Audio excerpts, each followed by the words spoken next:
calling for a tougher penalty for freeway blocking protesters, containing provisions for a potential western Minnesota prison, and seeking increased funding in many areas, the Omnibus Public Safety Bill received strong House support Monday after more than 6 hours of discussion.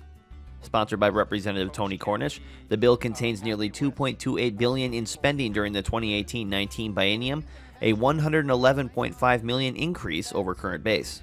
Criminal provisions would increase the penalty from a misdemeanor to a gross misdemeanor for someone who intentionally obstructs traffic that is entering, exiting, or on a trunk highway, or that is entering or exiting an airport. It would also add restricting passenger access to the statute regarding unlawful interference with transit.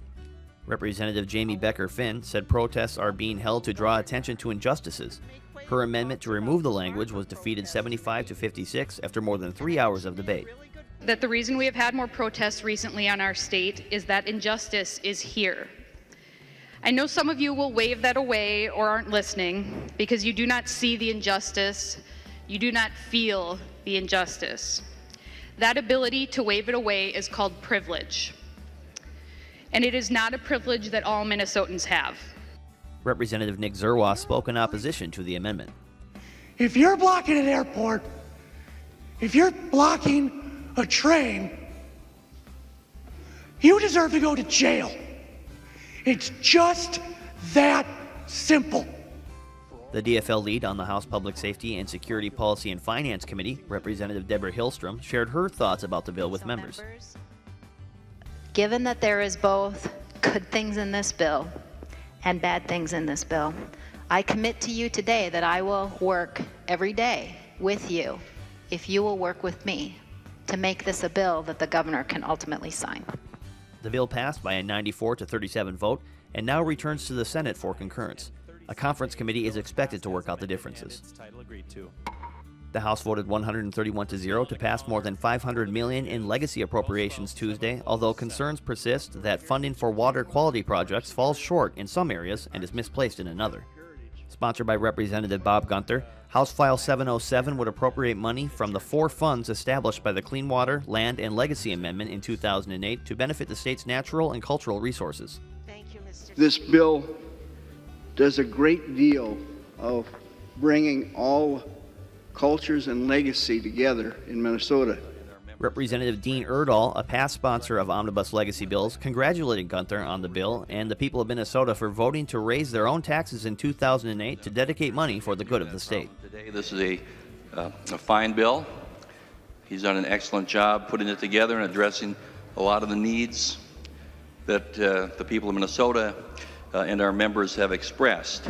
Representative Rick Hansen said he'd expected to vote against the bill, but some of the amendments adopted during the floor debate had given him cause for optimism.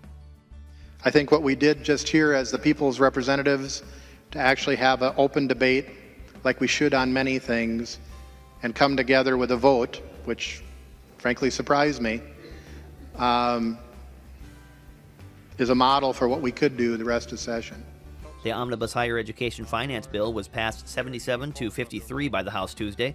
Representative Bud Nornis is chairman of the House Higher Education and Career Readiness Policy and Finance Committee and is sponsor of the bill. This bill is a strong focus on making things better for students and workforce readiness by helping to make higher education more affordable, accountable, and accessible.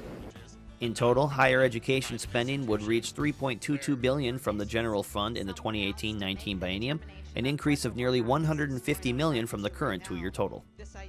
The bill now returns to the Senate, where that version was passed 36 to 31 1 week ago. A conference committee is expected to work out the differences. Not all members were optimistic. This is a bill that tries to do a great many things. Unfortunately, it does none of them well. This is a bill that addresses tuition. And if we look at the University of Minnesota alone, the highest priority the university had was to fund its core mission. This bill ignores the core mission, so there will be tuition increases for the undergraduates in both years of the next biennium. I wish we were doing more. I wish we were being more novel. I wish we had taken up the idea that I introduced in a bill to create an ombudsperson. I wish we could have heard that bill in committee, Representative Nornis, and maybe we can next year. For all the reasons that members have spoken today about the importance of tackling the issue of debt, especially for the students who went to college like mine did during the recession, We need to be more aggressive on this front. For more coverage on the Minnesota House of Representatives, check out our Session Daily coverage on the House website, www.house.mn/sessiondaily.